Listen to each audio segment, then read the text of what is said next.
Trident limited एक ऐसा share जिसने अपने इन्वेस्टर्स को पिछले 1 डेढ़ साल में काफ़ी मोटा मुनाफा कमा के दिया है। लेकिन पिछले 6 महीने में, पर्टिकुलरली 4 5 महीने में उसके शेयर्स में काफ़ी वोलेटिलिटी देखी गई है। अब तो बात ये हो रही है क्या टारगेट अपने शेयर प्राइस के 10 रुपये तक पहुंच सकता है या वो 100 रुपये तक जाएगा। तो आज के इस वीडियो में उसका कंप्लीट एनालिसिस करते हैं। नमस्कार, माइंड न्यूट्रिशन चैनल पे आप सभी का स्वागत है। आगे बढ़ने से पहले मैं बता दूं ये वीडियो सिर्फ और सिर्फ एजुकेशनल पर्पस के लिए बनाई गई है। आज का मार्केट देखते हैं फटाफट। आज मार्केट में थोड़ा पॉजिटिव मोमेंटम हुआ है।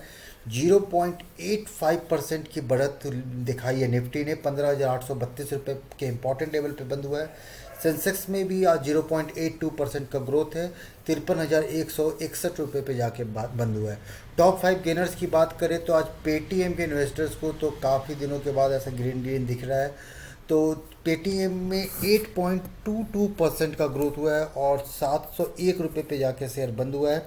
वहीं पे अगर माइंड ट्री की बात करें तो माइंड ट्री आईटी कंपनी का एक अच्छा से आज पूरे आईटी में आज मोमेंटम था। तो 4.47% का ग्रोथ दिखाया है। वहीं पे एनएमडीसी 3.44% का ग्रोथ है। Adani green energy 3.23% and Larsen and टूर्बो इन्फोटेक अनदर आईटी कंपनी 3.21% का पॉजिटिव मोमेंटम है।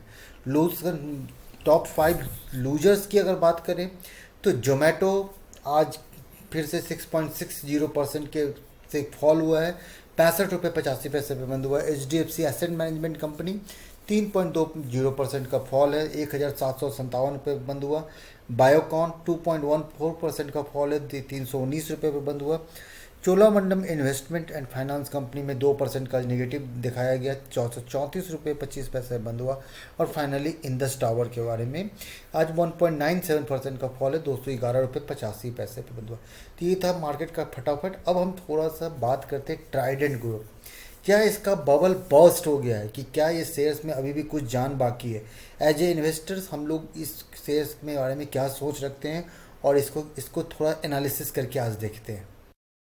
ट्राइडेंट के मूवमेंट की बात करें तो आज ट्राइडेंट में 27 तारीख को 2.01% का ग्रोथ दिखाया गया। लेकिन शेयर कंपनी बंद हुई है 38 रुपये पे। वहीं पे पिछले अगर एक महीने में बात करें तो 19% का फॉल है, जो कि 19.26%। और ये काफ़ी 9 रुपये ज़्यादा का लॉस हुआ है। लेकिन अगर आप कंपनी के एक साल का रिटर्न देखेंगे 127.25%। वहीं पर अगर 3 साल की बात करें तो कंपनी ने अच्छा मुनाफा कमा के दिया। 501% का रिटर्न है। तो ऐसी कंपनी जो अपने इन्वेस्टर्स को पिछले एक साल और 3 साल में जबकि 127% या 500% का रिटर्न दिया है, वहाँ पे इसके जो ऑल टाइम हाई है उसकी बात करें तो इसकी ऑल टाइम हाई से ये शेयर काफ़ी नीचे जा चुका है। 70 रुपये के आसपास से ये इसका ऑल टाइम देखिए 52 वीक्स हाई जो है 70 रुपीज़ 35 पैसे से, वहाँ से आज ये ऑलमोस्ट 50% के प्राइस पे 37 रुपये 50 पैसे पे आ गया है। तो अभी इन्वेस्टर्स के मन में ये क्वेश्चन बार बार उठ रहा है कि क्या ये 10 रुपये तक जा सकता है, क्या ये 100 रुपये तक जाएगा या नहीं जाएगा, क्या करना चाहिए। तो चलिए कंपनी की तरफ फंडामेंटल्स को हम यहाँ पे आज देखते हैं कि कंपनी के फंडामेंटल्स में आप देखिए कि कंपनी का मार्केट कैप 18,643 करोड़ रुपये की है। प्राइस टू अर्निंग रेशियो 22.41 का है। पीवी रेशियो 4.94 और इंडस्ट्री पी 35.44 का है। तो यहाँ पे कंपनी के फंडामेंटल में कोई प्रॉब्लम तो नहीं दिखते। यहाँ पे देख रहे हैं ये काफ़ी अच्छा शेयर्स लग रहा है। थोड़ा सा रेवेन्यू की बात करें तो कंपनी की रेवेन्यू अगर हम क्वार्टरली बेस पे बात करें तो दिसंबर क्वार्टर के बाद से थोड़ा सा फॉल हुआ है। लेकिन अगर हम ईयरली बेस पे देखेंगे तो कंपनी ने अपने रेवेन्यू में शानदार ग्रोथ दर्ज किया है। मतलब 2021 का 4,531 के कंपैरिजन में भी ऑलमोस्ट 6,998 रुपये है। तो रेवेन्यू वाइज कंपनी में कोई प्रॉब्लम नहीं है। अगर हम प्रॉफिट की बात करें तो 2021 के 304 करोड़ के प्रॉफिट को कंपनी ने दोगुना से ज़्यादा कर दिया। 834 करोड़ के प्रॉफिट पे कंपनी जा रही है। तो ऐसा कंपनी जिसके प्रॉफिट और रेवेन्यू दोनों बढ़ रहे हैं, तो फिर इस कंपनी में अगर कोई भी नेगेटिव न्यूज़ नहीं आई है तो फिर बड़े इन्वेस्टर्स इसमें क्या कर रहे हैं थोड़ा सा हम देखते हैं। कंपनी के आप प्रोमोटर्स को देखो। अगर हम एक साल में बात करें तो कंपनी के प्रोमोटर्स अपने होल्डिंग को बना के रखे हुए हैं। ये 73% 72% के आसपास ही उनका प्रोमोटर्स का है। जबकि बड़े फॉरेन इन्वेस्टर्स जो मार्च 2021 में 1.68% का उनका इन्वेस्टमेंट था, उन्होंने ग्रेजुअली इसमें अपना इंटेक बढ़ाया है। 2.14%, दिसंबर में 2.48% और मार्च 2022 में 3.13% है। लेकिन रिटेल इन्वेस्टर्स ने भी यहाँ पे अपने 25.37% से अब सबसे ज़्यादा, मतलब फॉरेन से ज़्यादा रिटेल इन्वेस्टर्स ने यहाँ पे इन्वेस्ट करके रखा है।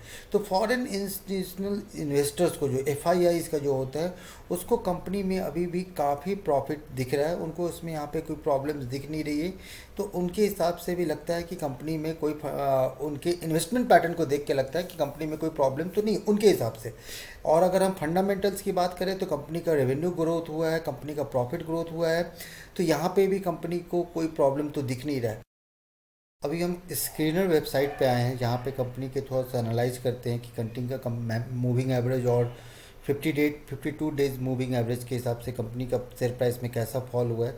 अब देखिए 29/2/2021 को 16 रुपये 25 पैसे का शेयर था, जो कि अभी अपने 50, यहाँ पे अगर हम बात करें तो 50 डेज मूविंग एवरेज 45 रुपीज़ का है, और 200 डेज मूविंग एवरेज जो है वो 44 रुपये 18 पैसे से काफ़ी नीचे आके 38 रुपये पे आ गया।